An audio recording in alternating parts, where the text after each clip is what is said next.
அன்பான யூடியூப் நேயர்களுக்கு அன்பு வணக்கங்கள். இப்பொழுது திருமண வசிய பூஜை மந்திர முறை தான். இது உபாசனை. இது உபாசனைனா எப்படி பண்ணால் சரியாகும்? உபாசனமுக்கும் தீட்சைக்கும் விளக்கம் தெரிஞ்சுக்கணும். உபாசனைனா இப்படி பண்ணால் உங்கள் வாழ்க்கையில் வெற்றி பெறலாம். தீட்சைனா கடவுள் கொடுக்குறது. நீ பண்ண பூஜைக்கு வரங்கள் நான் உனக்கு தரேன் அப்படின்னு சொல்லிட்டு நம்ம கையில் கொடுப்பாங்க. அது தீட்சை. தீட்சை கடவுள் கொடுக்குறது. இது உபாசனம். உபாசனைனா நீங்கள் எப்படி பண்ணணும், திருமண வசியத்தை எப்படி ஏற்படுத்திக்கலாம். தடைப்பட்டு இருக்கிற திருமணம், தடைனா நீண்ட நாள் கல்யாணமே ஆகாமல் ஜாதகத்தில் கோளாறோ பரிகாரங்களோ பண்ணியோ இல்லை ஏதோ தோஷங்கள், பல ரகமாக தோஷங்கள் சொல்லுவாங்க திருமணத்தில். குரு யோகம் வந்தால் கல்யாணம் நடக்கணும், குரு வந்தால் யோகம் நடக்கும், கன்ஃபார்ம் தான் அது. ஆனால் திருமணத்துக்குன்னே ஒரு தாயார் இருக்கிறாங்க, தெய்வங்கள் இருக்கிறாங்க. அந்த தெய்வத்தையும் குரு பகவானையும் ஆள் கொள்ளும் போது தான் அப்போ அந்த பூஜை பூர்த்தி அடையும். சுக்கிரதசை வந்தால் என்ன நடக்கும்? சுக்கிரதசை வந்தால் என்ன நடக்கும்? காசா வரும்? கிடையாது. சுக்கிரதசை வந்தால் காசுலாம் வராது. இந்த என்ன சொல்லுவாங்கன்னா, சுத்தபத்தமாக இருக்கணும், நல்ல மேக்கப் பண்ணினே இருக்கணும், அவங்களோட ரசிப்பாங்க, அழகாக ரசிப்பாங்க. சுக்கிரதசை அதுதான் பண்ணோம், பணத்தை கொட்டாது. சுக்கிரதசை பணத்தை கொட்டாது, மோகத்தில் உழ வைக்கும், ஆசைகளில் உழ வைக்கும் சுக்கிரன்.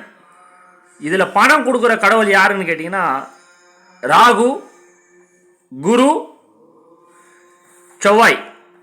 ஏன்னா வீட்டுக்கு தெய்வம் யாருன்னா செவ்வாய், சந்திர பகவான், இவங்க தான்.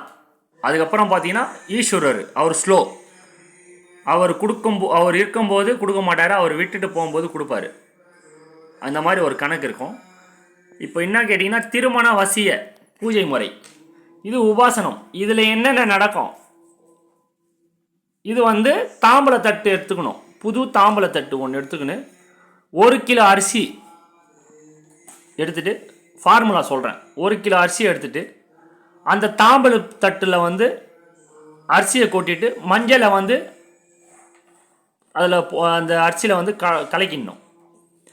கலக்கிட்டு 9 விநாயகரை மஞ்சளில் செய்து நவகிரகத்தை பிடிக்கணும். பிடிச்சதுக்கு அப்புறமா குரு பகவானோட மந்திரம் ஒன்று போடணும். அதில் மந்திரம் போடலாம், போடாமையே விடலாம், அது உங்களோட பிராப்தி பொறுத்து. இந்த மாதிரி பண்ணி வெத்தலை, பாக்கு, பூ, பழம் இதை வச்சு தேங்காய் பழத்தெல்லாம் உடைச்சி நெய்வேத்தியமாக பாயசம் வச்சு மூக்கல்ல வைக்கணும். இந்த மாதிரி நீங்கள் பண்ணின்னு வரும்போது இதுக்கு மந்திரங்கள்லாம் உண்டு. 48 நாள் சொல்லணும். 48 நாள் எப்படி சொல்லணும்? கண்டினியூவாக சொல்ல முடியுமா அப்படின்னு கேட்டிங்கன்னா கிடையாது. 9 வாரம் சொல்லியே 48 நாள் கவுண்ட் பண்ணலாம். இது ஆணும் பண்ணலாம், பெண்ணும் பண்ணலாம்.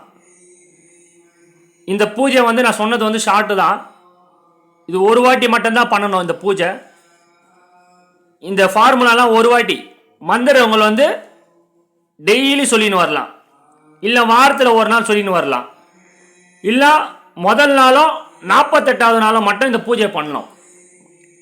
தேங்காய், பூ, பழம், வெத்தலை, பாக்கு, அதுக்கப்புறம் சாம்பிராணி தூபம், பால், இந்த மாதிரி வச்சு வணங்கின்னு வரும்போது உங்கள் வாழ்க்கையில் திருமணம் விரைவில் நடக்கும். 2வது,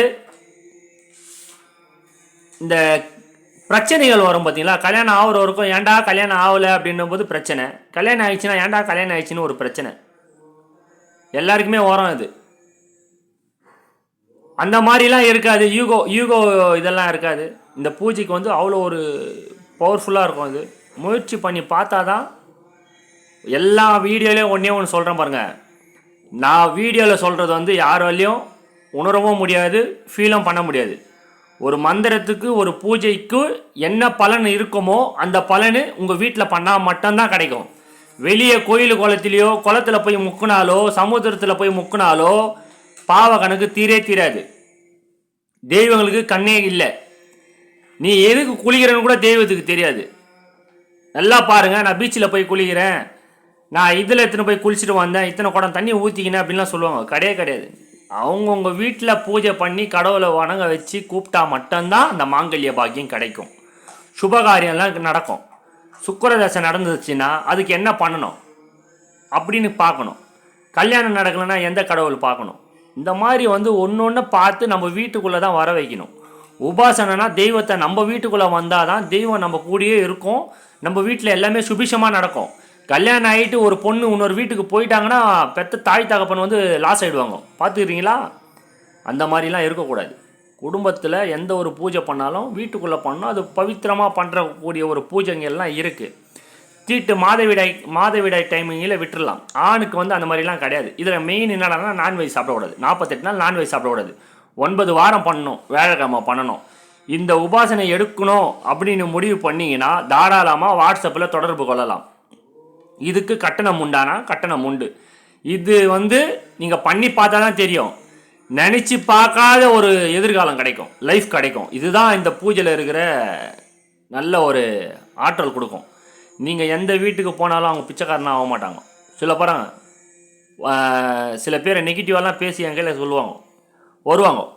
எங்கள் மாப்பிள்ளை இந்த மாதிரி ஆயிடுச்சு, எங்கள் மருமக இந்த மாதிரி வந்துச்சு அப்படின்னு சொல்லிட்டு அபாண்டமாக பழியெல்லாம் போடுவாங்க. அப்படிலாம் கிடையாது. ஃபஸ்ட்டு அவங்க நல்லவங்களான்னு பார்க்க மாட்டாங்க, மற்றவங்கள குறை சொல்லுவாங்க. அவங்கள வீட்டில் இருக்கிற பெரியவங்க பண்ண பாவ கணக்கெல்லாம் அந்த பையனை தான் சாலும். அதே மாதிரி இந்த பொண்ணு வந்தாங்கன்னா மாற்றம் கிடைக்கும். ஆனால் சொல்ல மாட்டாங்க. அந்த பையன் வந்தாலும் மாற்றம் கிடைக்கும். யாருக்குள்ளே எந்த அதிர்ஷ்டம் இருக்குன்றது யாருக்கும் தெரியாது. ஆனால் பிழைகளும் குறைகளும் உங்களை விட்டு விலகும் இந்த பூஜை பண்ணும்போது. நான் என்னோட அனுபவம் தான் எல்லாம். குலதெய்வத்தையே வர வைக்கணும் அப்படின்னு கேட்டாலும் வீட்டில் தான் வரணும். குலதெய்வம் கோயிலுக்கெல்லாம் போகிறது வேற. வீட்டுக்குள்ளேயே குலதெய்வத்தில் அங்கே என்ன குறை இருக்குது அந்த மாதிரி பார்த்து பயன்படுத்தும் போகிறது மட்டும்தான் வாழ்க்கையில் வெற்றியே பெற முடியும். அப்போ தானே தெரியும். கோயிலுக்கு போயிட்டு வந்தாவே எல்லாரும் சண்டை போடுவாங்க, ரோட்லேயே அடிச்சுப்பாங்க. அப்போ அந்த மாதிரிலாம் கிடையாது. அப்போ தெய்வங்கள் இல்லைன்னு அர்த்தம். அதே மாதிரி வீட்டுக்கு முன்னாடி அரச மரமோ வேற ஏதோ ஒரு மரம் வீட்டு மேலே வளர்ந்தா குலதெய்வம் வீட்டுக்குள்ளே இல்லைன்னு அர்த்தம். பார்த்துக்கிறீங்களா? இந்த ஆலமரம், அரச மரமோ ஆலமரமோ எதனா வந்துருச்சுன்னா வெட்டி அதில் ஆசிட்லாம் ஊற்றுவாங்க. தெய்வமே ஃபஸ்ட்டு இல்லைன்றதுக்கு அறிகுறி அந்த இடம் கொடுக்கும். அந்த வீடை விற்கிறவருக்கும் அந்த இடம் இது பண்ணாது. அப்போது தெய்வத்தை கட்டிலாம் போட முடியாது. தெய்வத்து மேலே குறை சொல்லியோ அவங்க மேலே அவங்க குறை சொல்லி சொல்லி சொல்லி தெய்வமே பிடிக்காம கடவுளே வெளியே போயிடுவாங்க. நல்லது இருக்கிறத கெட்டது சொல்லி கடவுள் இந்த இடத்துலையே இருக்கக்கூடாது அப்படின்ட்டு ஓடிடுவாங்க. திருமண தடை எதுக்கு நடக்குதுன்னா பித்துள்ள தோஷம். பித்துள்ள தோஷம்னா அவங்க பிறக்கும் போது ஒரு ஜனன கால ஜாதகத்தில் ஒரு திதியிலையோ எதுலேயோ ஒன்றுத்தில் பிறந்திருப்பாங்க. அதுக்கப்புறம் மாதவிடாய் டைமிங்கில் அவங்களுக்கு ஜாதகம் மாறும். அப்போ பெண்ணுக்கு இந்த மாதிரி, ஆணுக்கு தாத்தா பண்ண புண்ணியம், அப்பா பண்ண புண்ணியம், பாவ கணக்கு, இந்த மாதிரி கணக்கெல்லாம் அவங்களுக்கு கல்யாண திருமணம் தடுங்கும். இதெல்லாம் விஷயம். அதை சரி பண்ணுறதுக்கு பூஜை முறையை பண்ணும்போது நல்ல ஒரு மாற்றம் கிடைக்கும். ஃபஸ்ட்டு இந்த வீட்டில் இந்த கேட்குற விஷயம் இருக்காது. 2 பேருக்கும் நல்ல பாண்டிங் இருக்கும். 2 ஃபேமிலிக்கும் நல்ல ஒரு அண்டர்ஸ்டாண்டிங் பாண்டிங் இருக்கும். குழந்தை பாக்கியம் கிடைக்கும். இதில் இந்த மாதிரி பூஜை தான் இப்போ நான் சொன்னது. திருமண வசிய பூஜை மந்திர முறை உபாசனம். இதை பண்ணி பாருங்கள். உங்கள் முகத்தில் ஒரு தேஜஸ் ஒன்று கிடைக்கும். உங்களை எல்லாருக்குமே பிடிக்கும். வேணானே சொல்ல மாட்டாங்க. ஜாதகத்தில் என்ன கோளாறு இருக்கட்டும் எல்லாத்தையுமே கழுவக்கூடிய ஒரு மெத்தடு. இதை லாஸ்ட்டு 48வது நாளோ 9வது வாரமோ என்ன பண்ணுன்றது உங்களுக்கு மெத்தடு நம்ம உங்களுக்கு சொல்லி தருவோம். பண்ணிவிட்டு பாருங்கள், லக்ஷ்மி கடாச்சாரம் கிடைக்கும். இதில் மெயின் எப்போவுமே வற்றா செல்வம் உங்கள் கையில் இருந்துன்னே இருக்கும். உங்களோட லக்கை யாருக்கும் தாரவாத்து கொடுக்கக்கூடாது. நீங்கள் கல்யாணம் பண்ண ஐயாவுக்கோ அம்மாவுக்கோ இந்த பூஜை பண்ணுறவங்களுக்கு ரகசியத்தில் எதுவுமே அது மெத்தட்லாம் சொல்லி தருவோம். நீங்கள் பார்த்தோன்னே தெரிய வரும். உங்களுக்கு நல்ல ஜாபில் நல்ல ஒரு தலைவலி இல்லாமல் இருக்கும், டிப்ரெஷன் போகும். நான் நிறையா சொல்லிக்கினே போகலாம். இது வந்து என்னால் கண்ட்ரோலில் பண்ண முடியாத அளவுக்கு நம்ம இந்த பூஜையை வந்து சொல்லித்தரோன்னா சொல்கிறோன்னா அற்புதமாக வேலை செய்யும். பார்க்காத ஒரு அதிசயம்லாம் இந்த லைஃப் ஸ்டைலில் தரோம். இது வந்து நான் நிறைய கிளைண்ட்டுங்கள்லாம் கொடுத்துருக்குறேன். சரி, ரொம்ப நாள் வந்து என்னோடய ஒர்க்கில் நம்ம போட முடியல, இப்போ வந்து போட்டுக்கிறோம் அப்படின்னு பார்த்தீங்கன்னா, இலவசமாலாம் யாருக்கும் உபாசனை கொடுக்குறது கிடையாது. நம்ம இந்த மாதிரி ஒரு பூஜை முறையெல்லாம் இருக்குது, அது வீட்லேயே பண்ணணும். நீங்கள் வெளியே இடத்துக்கு கோயிலுக்கோ கும்பகோணமோ எங்கேயோ வெளியே போயிட்டு ஒரு 10,000 5,000 செலவு பண்ணிட்டு அதுக்கு இத்தனை ஒரே நாளில் சரியாகும்னு கேட்டிங்கன்னா கேள்விக்குறி. காலாஸ்திரிக்கு போயிட்டு பூஜை பண்ணிட்டு வந்தீங்கன்னா கேள்விக்குறி. யாருக்கு ஒருத்தவங்களுக்கு வந்து உடனே வந்து திருமணம் நடந்திருக்கு அப்படின்னு கேட்டிங்கன்னா கேள்விக்குறி. இந்த பூஜையில் எல்லா தோஷங்களும் போகும். ராகு கேது தோஷம் போகும், எல்லா தோஷமே போகும். தோஷத்தை போக்கி மங்களத்தை கொடுக்கும். இந்த பூஜை வந்து மங்களத்தை கொடுக்கும், லக்ஷ்மி கடாச்சாரத்தை தரும். ஆணாக இருந்தாலும் முகத்தில் ஒரு வசீகரம் ஏற்படும், பெண்ணாக இருந்தாலும் வசீகரம் ஏற்படும். முயற்சி பண்ணி பாருங்கள். இதில் வந்து கலந்துக்கிறவங்களுக்கு கலந்துக்கும் போது வாட்ஸ்அப்பில் தொடர்பு கொள்ளுங்கள். புரியுதுங்களா? கட்டணமும் சொல்லிடுறேன், 8,700 ரூபா. ஓகேங்களா? இந்த உபாசனம் வந்து 8,700 ரூபாய். இதில் வந்து விருப்பம் இருக்கிறோம் கலந்து கொள்ளுங்கள். உங்களோட தசாபுத்தி என்ன தசாபுத்தியாக கூட இருக்கட்டும், திருமணம் கன்ஃபார்மாக நடக்கும். இதுதான் இந்த பதிவில் இருக்கிற ஒரு முக்கியமான ஒரு விண்ணப்பமாக இருக்கும். இந்த வீடியோ பிடிச்சா லைக் பண்ணுங்கள், ஷேர் பண்ணுங்கள், சப்ஸ்கிரைப் பண்ணுங்கள். மிக்க நன்றி.